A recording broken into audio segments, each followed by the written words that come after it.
हामी चाहिँ आलुमा पानी हाल्नको लागि यहाँ पानी ओसार्न चाहिँ आइरहेको छौँ यो ठाउँमा। यहाँ चाहिँ धारो छ अरे नि त अनिसे?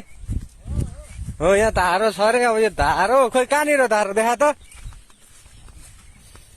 यहाँ चाहिँ ओ यहाँबाट ओसार्नु पर्यो भने त पानी। के बोल्दा दुई शब्द? यहाँ चाहिँ अब धारो माथिसम्म ओसार्नुपर्छ। यहाँ चाहिँ धारो छ है। हामी चाहिँ यहाँ पानी ओसार्न आइरहेछौँ। धारो चाहिँ यहाँ छ है। धारो चाहिँ यहाँ छ। धारो यहाँबाट पानी माथि माथि ओसार्नुपर्छ। माथि त्यहाँ माथि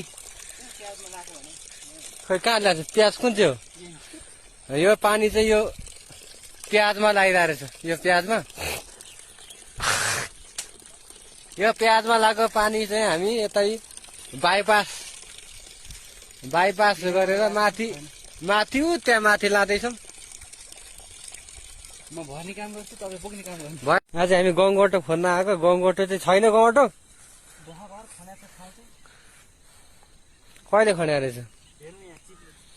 यो ठाउँ चाहिँ अलिक खतरनाकै ठाउँ हो। यहाँ चाहिँ जस्तै मसान पिचास लाग्ने ठाउँ हो।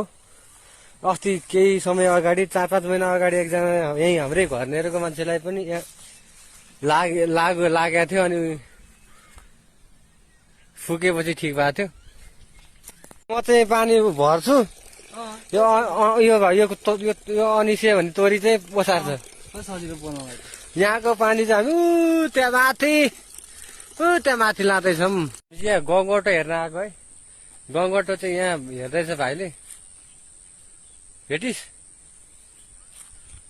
गङ्गोटो भेटिस? हेर